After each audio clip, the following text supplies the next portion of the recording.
tudo bem? A graça e a paz. É uma alegria iniciarmos essa semana contigo. E para isso, nós vamos começar falando com o nosso Pai Celestial. Da maneira que você está, feche os teus olhos e vamos nos conectar juntamente com Deus neste momento. Pai de amor, na Tua presença estamos. E queremos Te agradecer porque o Senhor mais uma vez, ó Pai, nos dá a oportunidade de juntos, como igreja, cada um em seu ambiente, mas manifestarmos a nossa gratidão, o nosso amor e a nossa alegria de termos um Deus todo-poderoso, de termos um Pai amoroso que cuida de cada um de nós. Agora, Deus, pedimos que o Teu Espírito Santo venha conduzir o nosso culto, venha trazer à nossa vida aquilo que necessitamos. Rendemos-te graças por esta noite, rendemos-te graças por esta semana que iniciamos. Em nome de Jesus, amém. Glória a Deus. Glória a Deus porque estamos iniciando muito bem essa semana. Estamos iniciando com a bênção do nosso Pai Celestial. E eu te convido a, juntamente comigo e o pastor Misael, fazermos a leitura da antífona de número 38, que tem por título Deus é nosso refúgio. Se você não está com seu inário ou se você não tem a antífona no seu smartphone, você pode abrir a palavra de Deus ou ligar o seu smartphone no Salmo de número 46. Façamos a leitura. Deus é o nosso refúgio e fortaleza, socorro bem presente nas tribulações.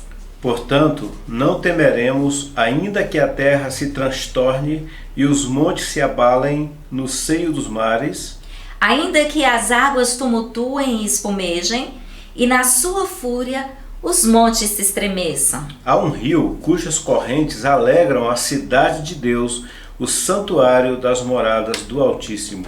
Deus está no meio dela, jamais será abalada. Deus a ajudará desde antemanhã.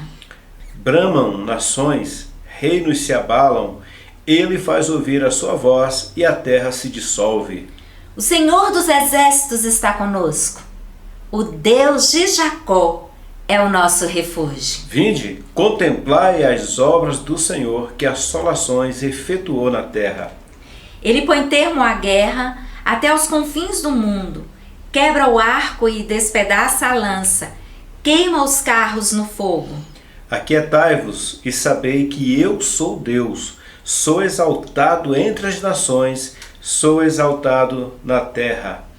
O Senhor dos exércitos está conosco, o Deus de Jacó é o nosso refúgio. Glória a Deus. Glória a Deus porque nós temos um Deus que é o nosso refúgio, que é a nossa fortaleza. E com o coração grato, vamos louvar ao Senhor com este hino maravilhoso de número 64, Pastor Divino.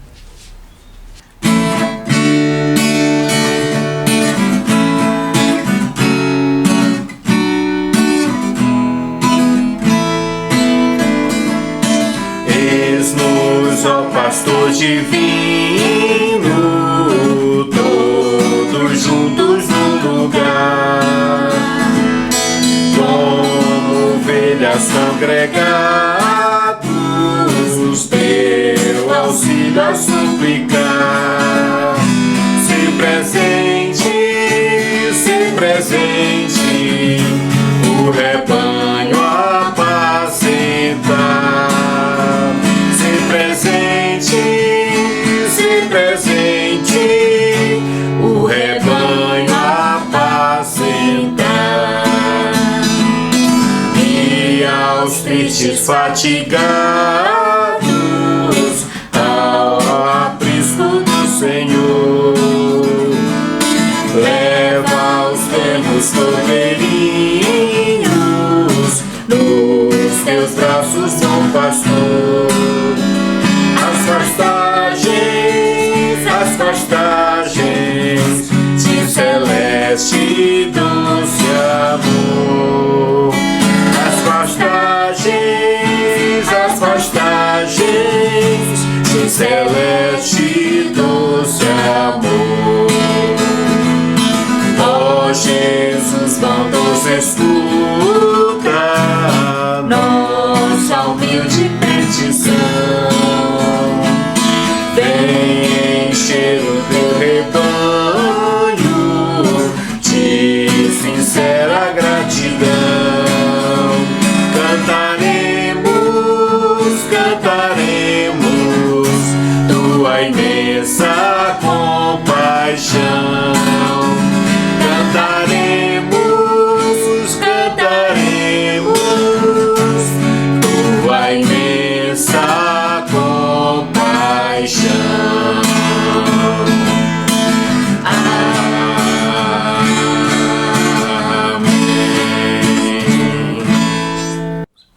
Amém. Nosso Deus, Ele é bondoso, Ele é o nosso amigo.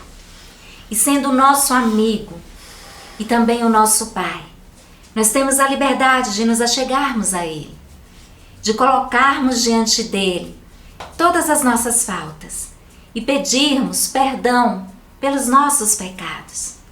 Pecados muitas vezes cometidos pelo nosso pensamento, por palavras que desagradam o Espírito Santo de Deus, por atitudes que muitas vezes trazem para nós um peso muito grande, porque entristecemos o Espírito Santo de Deus.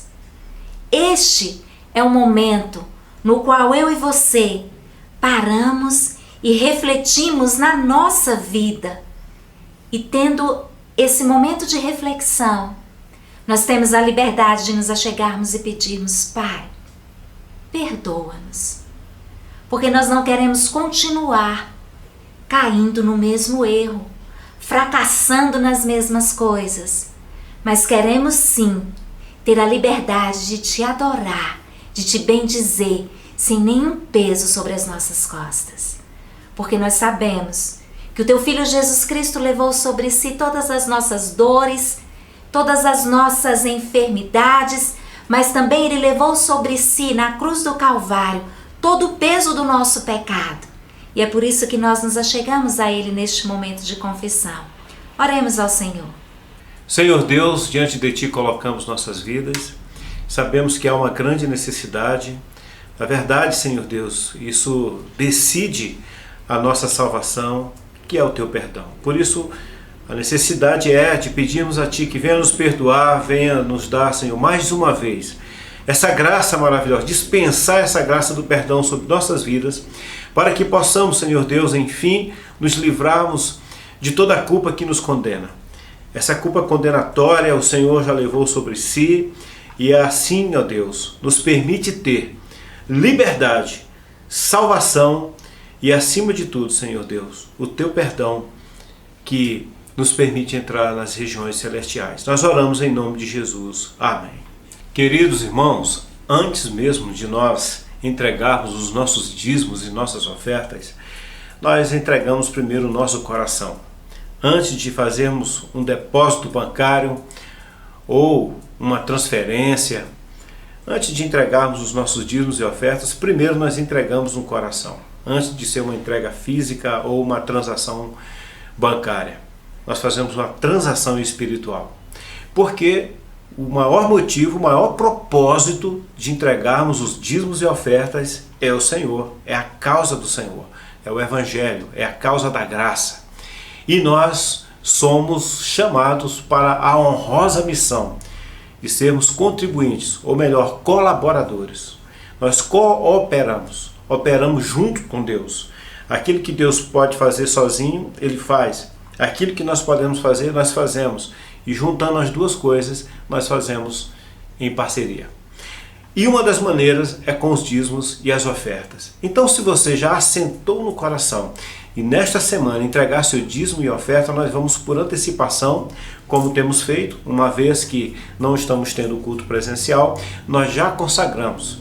E eu gostaria que você se preparasse nesse momento para orarmos juntos e vamos entregar a nossa intenção que já o coração se preparou, ok? Façamos isso agora em nome de Jesus. Senhor Deus, diante de Ti colocamos os dízimos e ofertas do Teu povo. O Senhor conhece as nossas vidas, porque é o Senhor mesmo que cuida de nós, o Senhor está atento a nós em todos os dias, em todos os momentos e em todas as situações. O Senhor tem nos sustentado. Obrigado por toda a forma de riqueza que chega até a nossa vida, quer sejam, Senhor Deus, em salários, em saúde, em graça, em bênção, Senhor Deus, de uma maneira geral. O Senhor é o provedor de tudo que é bom. E nós te agradecemos por isso. E uma das maneiras de nós retribuirmos a tudo isso, reconhecer que tudo vem do Senhor, é devolvendo parte disso para que a tua obra se mantenha. Pedimos a Deus que o Senhor receba e consagre os dízimos e ofertas do teu povo e receba também a nossa gratidão por tudo que o Senhor fez chegar até nós. Oramos em nome de Jesus. Amém. Amados irmãos, cantemos com alegria, Jesus em tua presença.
Tristeza, né?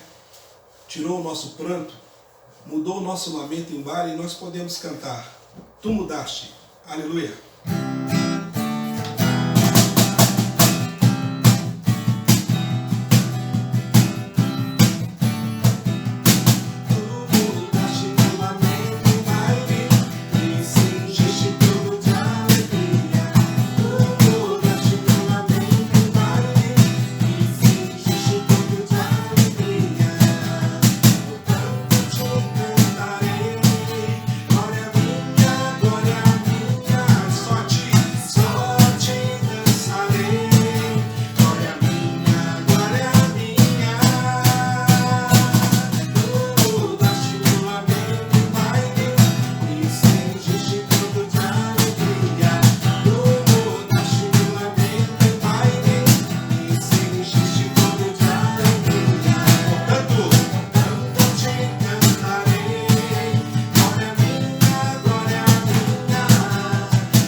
para um momento muito bom também, que venha acrescentar em nossas vidas. Vamos receber da parte do Senhor a palavra de Deus. Abra a palavra do Senhor, Marcos 3, 1 a 6. Amém.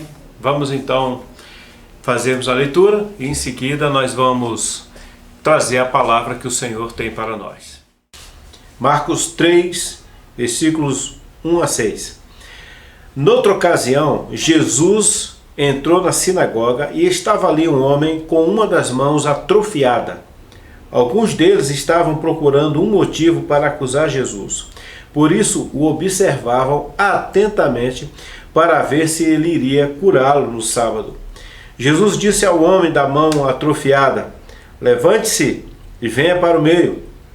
Depois Jesus lhes perguntou: o que é permitido fazer no sábado, o bem ou o mal, salvar a vida ou matar?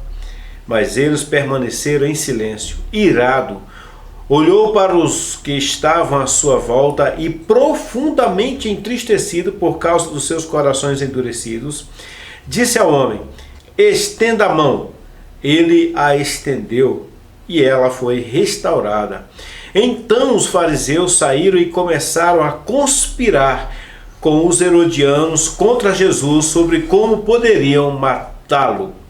Jesus entra na sinagoga e, como em todo sábado, ele procurava estar no lugar onde se reunia o povo de Deus. Os religiosos que tinham intenção de ouvir Jesus, em especial os mestres da lei, os grandes, os líderes, o sacerdote, o sumo sacerdote, os escribas e também outras pessoas que compunham ali a cúpula religiosa, procuravam ouvir Jesus não porque estava interessado no que ele dizia, mas porque queria achar indícios que pudesse culpá-lo, pudesse entregá-lo às autoridades para que enfim ele pudesse ser morto. O texto diz que eles procuravam de tudo e se associavam a outros grupos para poder encontrar uma maneira de matar Jesus. Havia uma perseguição por todos os lados para eliminar aquele homem. E diante de todo esse contexto, Jesus é tomado por um misto de raiva e tristeza. Dois sentimentos ruins. E Jesus teve raiva e teve tristeza. Esse contexto poderia trazer para nós um resultado muito ruim. Muito ruim. Porque Jesus triste e com raiva quer dizer que ele não tinha motivação para fazer o que ele veio fazer. No entanto, no meio daquelas pessoas havia um homem que precisava muito. Precisava do carinho, precisava da atenção, precisava do socorro, da libertação, da cura. Tinha um homem ali que precisava. E eu gostaria que você percebesse que, embora esse mundo esteja tomado de coisas ruins, de corrupções, pecado, o pecado muitas vezes ganha o status de glamouração, em que as coisas ruins, as pessoas ruins acabam sendo destacadas. A cultura erótica, coisas pecaminosas que estão entranhadas na nossa cultura, acaba tendo uma proeminência incrível. Tem pessoas, por exemplo, que não oram de noite, não levantam para orar à noite, mas levantam, por exemplo, para ver o Big Brother. Então você imagina a distorção das coisas que acontecem, uma grande situação que envolve toda a nossa existência e que trazem coisas ruins para as nossas vidas, e no meio disso tudo nós pensamos: será que pode acontecer alguma coisa boa? Diante de toda essa malignidade, de tanto pecado, de tanta coisa que antes era imoral, hoje é normal, diante de tanta situação que nós sabemos que ofende a santidade de Deus, assim como aconteceu, por exemplo, em Sodoma e Gomorra, que aquilo ali gerou uma situação insustentável para Deus, a ponto de querer eliminar aquelas cidades, como de fato ele o fez. nós ficamos pensando, o que vai restar de bom numa situação em que nós estamos bem no meio dela? Jesus estava numa congregação, num lugar em que deveria ser o lugar para Deus se expressar por meio dos profetas, por meio da palavra, por meio das profecias. Mas o sentimento que estava naquelas pessoas não era de adoração, não era de louvor, não era de aprendizado, não era de quebrantamento, não era de arrependimento, não era nada disso. Era um sentimento de condenação, era um sentimento de malignidade na tentativa de eliminar a Jesus Cristo. Mas no meio daquilo tudo tinha um homem, como eu falei. Jesus fica tomado de raiva por causa da atitude daquelas pessoas, pelo desperdício de estarem na casa de Deus, no entanto não ouvirem a sua palavra, no entanto não canalizar o seu tempo, a sua atenção, a sua mente para as coisas de Deus, e a sua tristeza, porque as pessoas não estavam captando aquilo que Deus estava oferecendo tão maravilhoso para a vida das pessoas. Eu quero fazer aqui uma pequena relação desse texto que nós estamos tratando com o nosso coração e a nossa mente. Jesus disse que aquelas pessoas tinham o coração duro. O coração estava duro, endurecido. Tem um texto na Bíblia que diz o seguinte: se hoje ouvires a voz do Senhor, não endureçais o seu coração. Há um trânsito, há uma associação entre mente e coração. Se você ouvir, captar com a mente, trazer para dentro de você o que está sendo dito de Deus, não endureça o teu coração para que isso que está entrando na tua mente possa encontrar espaço no teu coração. Então vamos fazer uma pequena associação. Muitas vezes nós entendemos alguma coisa, mas o coração não quer aquilo. Mas nós fazemos porque nós entendemos que é o melhor. Aí nós não endurecemos o coração. Porque o coração, naquela hora, precisa ser vencido. Ele é atropelado. O seu sentimento não é levado em conta. Eu vou dar um exemplo. Quando você leva uma criança para vacinar, aquela criança vai chorar. Mas você sabe que aquilo é importante. O seu coração não quer, mas a sua mente sabe que aquilo é importante. Então você leva a si mesmo.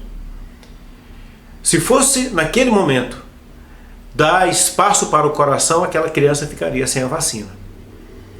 Mas tem momentos na nossa vida que o coração quer, mas a mente não pode aceitar. E muitas vezes isso tem a ver com o pecado. O coração quer, porque o coração ele é pecaminoso, ele tende para as coisas ruins, mas a mente logo raciocina, fala, Deus não aprova isso. Então barra aquela situação. Então você observa que nós temos um caminho, e nesse caminho ele é de mão dupla. Nós podemos muito bem considerar isso, ou melhor, exemplificar como é a nossa Casa de Lei, o Congresso Nacional, que é bicameral, a Câmara e o Senado. Um faz uma lei, o outro tem que aprovar, ou vice-versa, para que aquela lei possa ir adiante para o presidente sancionar, etc. Bicameral, coração e mente. Mas eu quero te perguntar uma coisa. Eu expliquei tudo isso para te fazer uma pergunta. O que você acha que acontece quando tanto a câmara do coração quanto a câmara da mente se endurecem? Tem um momento na Bíblia que as pessoas tamparam os ouvidos para não ouvir o que Jesus estava dizendo. Elas não queriam nem ouvir, porque elas sabiam que aquilo confrontaria elas, ou aquilo confrontaria a sua religião, e elas não estavam a fim de abrir mão daquilo que elas criam. Era uma religião morta, obsoleta, sem nenhum resultado, apenas com muitos rigores, muitos dogmas, mas sem nenhum resultado prático na vida das pessoas. E Jesus veio para trazer a graça de Deus, veio trazer o reino de Deus, e no reino de Deus vem as ferramentas desse reino. No reino de Deus vem o poder do reino, vem o governo do reino, vem a providência do reino, vem a proteção do reino. Mas as pessoas que estavam ligadas naquela religião, naquela situação em que se encontravam, da cultura, de toda a sua história, que eles não queriam abrir mão, mesmo Deus trazendo algo novo bom. E a grande verdade é que muitas vezes a nossa mente bloqueia com as coisas novas. Muitas vezes a nossa mente não quer saber de novidade. Tudo que é novo nós criamos uma resistência, criamos um preconceito. Depois a gente vai entendendo aquilo. Depois a gente vai aceitando até que aquilo caia no coração. Não já aconteceu com muitas pessoas, talvez até com você que me ouve, de encontrar alguém, ter um primeiro encontro com alguém, já não gostar daquela pessoa e diz: eu não fui com a sua cara, eu não fui com a cara de fulano de tal. E depois você conhece aquela pessoa e passa a amá-la. Acontece isso porque no primeiro momento a nossa tendência é criar resistência com as novidades. E quando Jesus veio trazer algo que não era novidade, era apenas o cumprimento da lei, mas para aquelas pessoas, como a lei era tudo, não podia ter algo novo que pudesse suplantar, vencer, ser mais, evoluir àquela lei que aquele povo tanto prezava. E Jesus veio trazer isso, mas houve um bloqueio. E quando o bloqueio mental acontece, o coração resiste. O coração resiste. Tem que ir para a mente e descer para o coração. Quando isso não acontece, é uma interrupção das coisas de Deus. Por isso que muitas vezes eu tenho dito, e volto a falar, que as coisas de Deus não são sentimento. Ou melhor, as coisas de Deus, o processo das coisas espirituais não começam no coração, começam na mente. É a mente que assimila e depois entrega para o coração aquilo trabalhado. Dá descanso para o coração. Diz: coração, pode crer, pode confiar nisso aí, pode abraçar essa causa, porque está tudo certo. É a mente que dá esse comando, é a mente que dá essa certeza. E quando a mente não faz isso, o coração não aceita. Então as pessoas, por não querer ouvir o que Jesus estava dizendo naquela manhã, naquele sábado, na sinagoga, o lugar de falar de Deus, elas não queriam saber de Deus. Naquele momento, a mente não pôde iniciar um processo que poderia levá-las à transformação. Então as pessoas continuavam como estavam. E por que eu estou falando tudo isso? Porque às vezes parece que Deus não tem algo novo para nós, não tem algo bom para nós. Mas tudo começa com a maneira que eu capto as informações. Por isso o apóstolo Paulo diz em Romanos capítulo 12: rogo-vos, pois, irmãos, ele chega a rogar. Rogo-vos, irmãos, pela misericórdia de Deus. Como se ele estivesse falando: pelo amor de Deus, eu estou clamando a vocês. Apresentem os vossos corpos por sacrifício vivo, santo e agradável a Deus, que é o vosso culto racional. Ele não está dizendo assim: se você sentir que deve entregar, você entrega o seu corpo, entrega o seu tempo, entrega as suas habilidades. Não. Ele está dizendo: rogo-vos, pois, irmãos, pelas misericórdias de Deus, que apresenteis os vossos corpos, se apresentem com os vossos corpos, com tudo, para o Senhor, que é o vosso culto racional. E ele complementa ainda para deixar bem claro a força da mente, a importância da mente no processo da transformação da pessoa. Ele diz o seguinte: e transformai-vos pela renovação da vossa mente. Mente, não é coração. Começa pela mente, o coração aceita e aquilo passa a ser abraçado, ter um sentimento para com aquela causa. Primeiro, a mente tem uma ligação, uma conexão, uma associação com a causa. Depois, o coração tem um sentimento de amor que abraça aquela causa. Mas o que estava acontecendo agora na sinagoga foi totalmente diferente. E eu vou dizer para você algo aqui que eu gostaria que você guardasse muito bem. Aquele sábado era um dia para não acontecer nenhum milagre, nenhuma novidade. Aqueles religiosos estavam observando para ver se Jesus fazia alguma coisa no sábado. Aquele era o dia em que o milagre não podia acontecer, o novo não podia acontecer. Mas Jesus quebra essa regra. Quebrou e quebra essa regra. Não tem dia impossível para Jesus. Veja, o dia era o dia que ele não podia fazer milagre. O ambiente era um ambiente de pessoas duras, de pessoas más, de pessoas que não queriam saber dele, nem da sua palavra, nem das novidades que vinham do céu para elas. A situação em que Jesus estava era tão ruim que aquelas pessoas tinham autoridade para entregá-lo às autoridades, para que ele fosse condenado, como de fato aconteceu depois. Então Jesus estava num contexto completamente contrário, em que talvez a melhor coisa fosse ele ficar quieto. Mas Jesus enxergou ali, viu um homem da mão mirrada. E a mão mirrada significa muito. A mão direita está no lado da honra, que é o lado direito. A mão tem a ver com habilidades, com aquilo que você pode sustentar, com aquilo que você pode conquistar, com a espada que você pode usar para poder enfrentar e vencer, aquilo que você pode adquirir. Você pode tocar no que você tem. A mão direita atrofiada significa dizer que aquela pessoa tinha passado por retrocesso na sua vida. O que antes era vigoroso, agora não tinha mais vida. O que antes tinha uma capacidade maior, agora já não tem mais.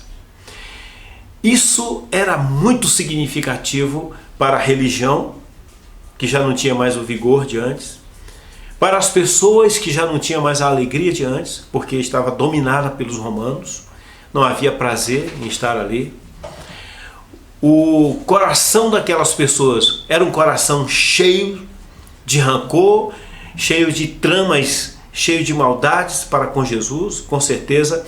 Também eram pessoas corruptas. A mão atrofiada representava também uma religião que regrediu, uma religião que diminuiu, uma religião que perdeu sua força, que não fazia mais absolutamente nada. Mas Jesus estava ali, e com aquele sinal, com aquela cura, ele demonstrara o que ele queria fazer com todas as pessoas. Mas se havia um cenário negativo, um cenário contrário, um cenário desfavorável para Jesus agir, ele agiu a si mesmo. E esse ensinamento é para você hoje, meu irmão. Eu sempre, quando prego, eu quero trazer o conhecimento, eu quero fortalecer a ideia do conhecimento da palavra de Deus. A Bíblia diz que sem conhecimento o povo perece. O conhecimento, então, leva ao crescimento, à conquista. E o não conhecimento leva ao perecimento. E ao levar o conhecimento, Jesus queria que as pessoas se elevassem, se fortalecessem. E o que eu estou trazendo aqui para você é para que você também tenha ganhos na sua vida, tenha conquista na sua vida. Talvez você esteja com alguma área da sua vida que é representada por esse atrofiamento. Faça uma avaliação. Eu não estou colocando você nessa mensagem na condição daqueles religiosos que tramavam o mal. Se você está sentado aí, é porque você quer Deus na sua vida. Você quer o reino de Deus na sua vida. Você quer a intervenção de Deus na sua vida. Eu quero colocar você nessa mensagem, e foi por isso que eu creio que Deus me motivou, me inspirou a trazer essa mensagem, porque é bem provável que você esteja na condição daquele homem da mão mirrada. Alguma área da sua vida esteja atrofiada. Eu quero que você pegue essa mensagem como uma oportunidade. Jesus não queria abençoar só aquele homem. Jesus queria abençoar todas aquelas pessoas que estavam naquela manhã, naquele sábado. Jesus não quer desperdiçar, por isso ele ficou triste. Jesus não quer que nós processemos dentro de nós um outro sentimento e um outro pensamento que nos leva para longe dele, que nos leva para o outro lado, para o lado do inimigo. Por isso que Jesus ficou irado, porque as pessoas estavam perdendo a grande chance das suas vidas, mas você está aí. E assim como aquele homem que no corpo todo apenas a mão estava atrofiada, talvez você em toda a sua vida tenha uma área que não vai bem, tem uma situação que precisa melhorar. Talvez sejam os seus sentimentos, talvez o seu coração já não processe mais alegria, talvez a sua mente esteja trabalhando contra o coração, porque a sua mente pode ser que esteja sempre lembrando do mal que te fizeram. E ao lembrar, e ao relembrar, e ao remoer esse pensamento, você está alimentando o coração para que mantenha aquela dureza, para que mantenha o ódio, mantenha o rancor, mantenha as coisas ruins. Talvez a sua mente esteja assimilando todas as informações ou todas as palavras duras que foram dirigidas até você, dizendo que você não era capaz, dizendo que você não ia conseguir, dizendo que você é menor do que os outros, ou que você é isso ou aquilo outro. De repente a sua mente começa a dar eco nisso e o seu coração se endurece para com você mesmo e já nem processa mais sentimento de amor para com você mesmo. Já nem tem mais amor próprio.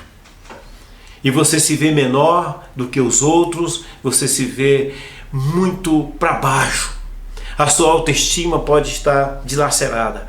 É a área da sua vida que está atrofiada. Não desenvolveu, não cresceu. Pode ser que a sua vida espiritual tenha sido atropelada por alguma grande decepção que você teve com alguém. E isso fez com que você bloqueasse a sua busca espiritual, a sua vontade de ter uma vida com Deus, uma vontade que você tinha de conhecer melhor a Deus. Mas olhando para uma pessoa que te decepcionou, você acabou recuando no seu projeto, você atrofiou então a sua vida espiritual. Eu estou dando alguns exemplos de como a mente trabalha e interfere no coração. Então, quando a mente não entende as coisas, o coração também cria uma outra interpretação, cria um outro entendimento, cria uma resistência. Mas eu estou aqui para dizer para você que Jesus continua presente nesse mundo cheio de coisas ruins. Assim como aquele ambiente que ele estava não era bom, mas Jesus fez bondade ali. Jesus pode fazer voltar a ter o vigor na sua vida, a alegria na sua alma, a paz no seu coração. Tudo de bom que você perdeu, que recuou, Jesus pode dar. Se você não tem esperança, se a esperança é algo do passado, é apenas uma lembrança vaga, o Senhor pode trazer de novo o revigoramento para essa esperança no seu coração. Você talvez pense que aquilo que Jesus fez no passado, Ele não faz mais hoje. Por quê? Porque a sua mente passou a pensar isso.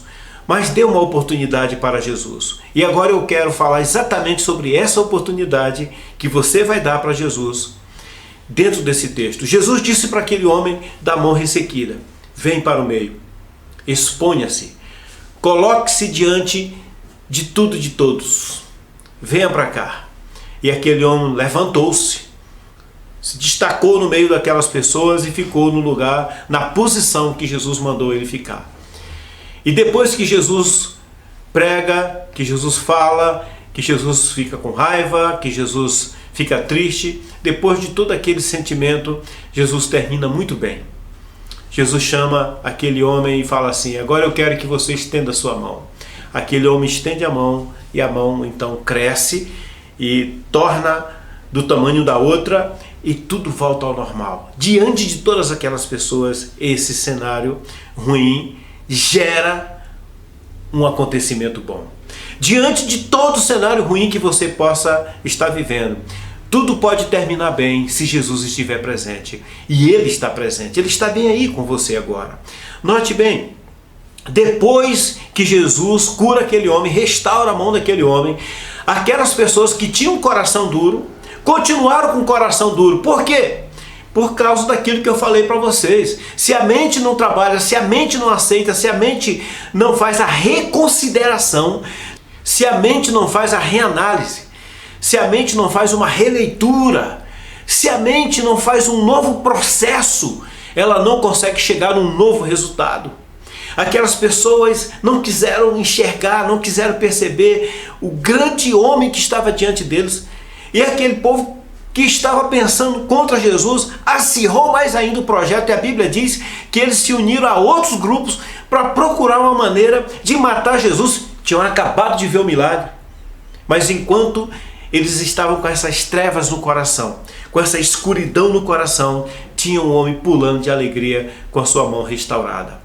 Enquanto esse mundo tem muitas pessoas que não querem saber de Deus, você pode ter alegria, você pode celebrar a vitória.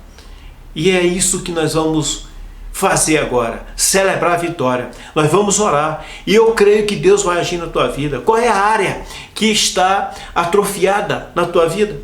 Qual é a área que não está desenvolvida? Qual é a área que te leva a uma grande angústia, que gera angústia ao teu coração?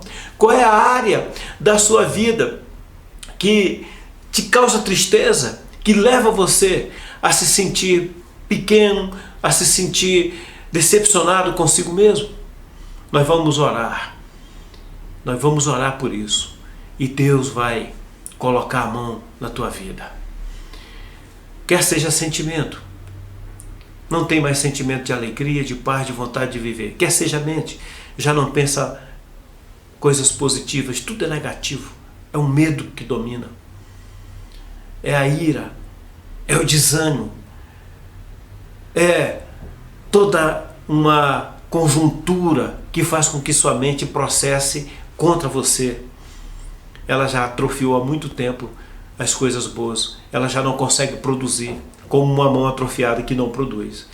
Mas chegou o momento de tudo voltar ao normal. E se você nunca teve o normal, que significa dizer ter vitória, ter bênção, você vai ter o sobrenatural. Uma vez eu estava conversando com o irmão e eu estava ajudando ele a superar uma dificuldade. Eu disse: meu irmão, todo mundo tem o seu dia mau. Ele falou: pastor, na minha vida eu tive apenas o dia bom. O que ele queria dizer com isso? Que ele só teve dias maus. O dia bom para ele foi excepcional, uma vez ou outra. E pelo que a Bíblia diz, nós temos o dia mau. Isso quer dizer que temos mais dias bons do que maus. O mal é excepcional, mas aquele irmão estava dizendo, o bom é excepcional. De vez em quando, muito de vez em quando tem alguma coisa boa. Talvez algumas pessoas vivam exatamente como essa pessoa. Ela não tem um dia mau, ela tem um dia bom. Um dia bom.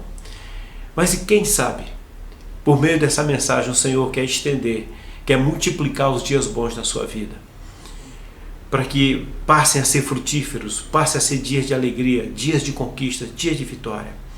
Vamos orar? Coloca aí qualquer assunto diante do Senhor. Se é relacionamento familiar, conjugal, se é no trabalho, se é na vida espiritual, seja o que for. Observe algo que talvez isso vai te interessar. Preste bastante atenção. Os líderes religiosos eram pessoas que formavam a cúpula, pessoas de grande poder, pessoas financeiramente bem, pessoas muito bem relacionadas, o network, a rede de contato daquelas pessoas era top, só conhecia gente da alta sociedade, eram pessoas que se vestiam bem, pessoas admiradas, elas tinham tudo. Tinham uma religião que achava que era o suficiente, tinham tudo. Às vezes, as pessoas que pensam que têm tudo, que se satisfazem com o que têm, para essas pessoas é mais difícil absorver a palavra de Deus. Porque elas pensam, para que eu vou buscar algo se eu já tenho tudo? Às vezes elas já até se sentem religiosas, se sentem que tem até Deus na sua vida, como aqueles homens também. Então aquelas pessoas chegam a um platô, a um nível mais alto, que dali para frente elas não crescem mais. Então elas ficam naquilo mesmo, naquele estágio, naquele nível. Isso é ruim, porque elas têm a religião, mas não têm Deus. Porque a religião em si, ela acaba se tornando um processo cultural. Ela deixa de ser um relacionamento novo, um relacionamento em que a gente busca sempre a Deus para sempre crescer. Por isso que existe a palavra santidade na Bíblia. Santidade tem a ver com algo constante. O que eu quero que você entenda para nós concluirmos tudo isso aqui é que às vezes não ter acaba sendo bom. A única pessoa que a Bíblia registra que tinha um problema naquele dia na sinagoga foi a pessoa alcançada pela graça de Deus. Todos os outros que estavam numa situação de suficiência, tinham o bastante, eles reagiram contra Deus. Mas aquele homem que tinha uma carência, tinha uma necessidade, aquele homem atendeu a voz do Senhor. Você sabe, meu irmão, que ter um problema nos favorece, pode nos favorecer para atendermos um chamado de Deus. As pessoas que têm um problema, geralmente elas querem solucionar aquele problema, está focado naquilo. Então, quando algo é oferecido para ajudá-las, aquelas pessoas atendem. Talvez o problema que na sua vida, que se arrasta até hoje, é uma bênção para você poder ouvir o Senhor. Para você não agir como aquelas pessoas que se sentiam suficientes. Quem sabe o atrofiamento que você tem vai ser uma ponte para te levar a Deus. Vai ser a janela para você perceber que por ali vem a graça de Deus para você. E quem sabe é hoje que vai acontecer. Eu gostaria que você acreditasse de que Deus está aqui para fazer coisas que nós não podemos fazer. Eu quero que você creia nisso. Eu quero que você creia porque eu tenho certeza que o Senhor vai manifestar o poder dele na sua vida. Nós vamos orar. Feche os seus olhos. Senhor, bem diante de Ti estamos nós. E nós não queremos, Senhor, reagir à Tua palavra com dureza. Nós queremos, Senhor Deus, ter toda a aceitação diante do Senhor, por saber que Ele veio trazer para nós a vida e vida em abundância. Nesse momento, Senhor, eu creio que há pessoas dizendo: Senhor, tira o atrofiamento, desatrofia áreas da minha vida, traga o vigor novamente, traga a alegria, até mais do que eu tinha antes. Senhor, pessoas que já perderam vontade de viver estão atrofiadas existencialmente, pessoas que psicologicamente estão abaladas, a sua psique, a sua mente, os processos que geram bons pensamentos, já não conseguem mais desenvolvê-los assim. Estão atrofiados, emperrados em uma situação de negatividade, de pessimismo, de derrotismo. O teu filho Jesus, naquele momento, naquela ocasião, teve raiva, teve ira e teve tristeza. Mas ele teve alegria por aquela pessoa. Que o Senhor encontre em nós, como aquele homem da mão atrofiada. Aquele foi abençoado. No meio de tantos que não quiseram, todos ouviram a mesma palavra, mas só um foi abençoado. Todos ouviram a mesma palavra, mas só um se inclinou para ela. Outros endureceram mais ainda. E nós estamos aqui pedindo, ó Deus, tenha misericórdia de nós, para que possamos, mesmo sendo pessoas pequenas, mesmo sendo pessoas frágeis, possamos nos sentir fortes em Ti.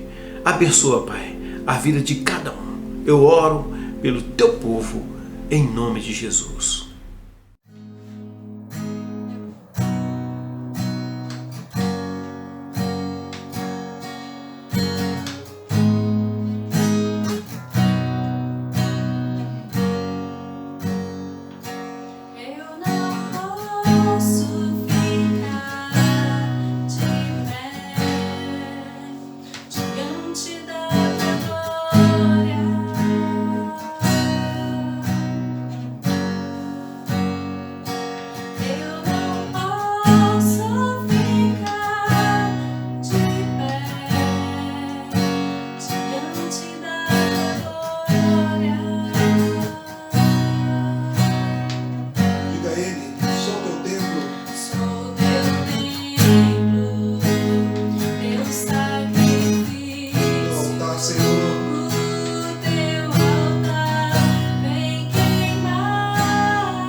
a graça do nosso Senhor e Salvador Jesus Cristo, o amor de Deus, o nosso Pai, a comunhão e a consolação do doce Espírito Santo permaneça em nossas vidas e caminhe conosco, hoje e sempre. Amém.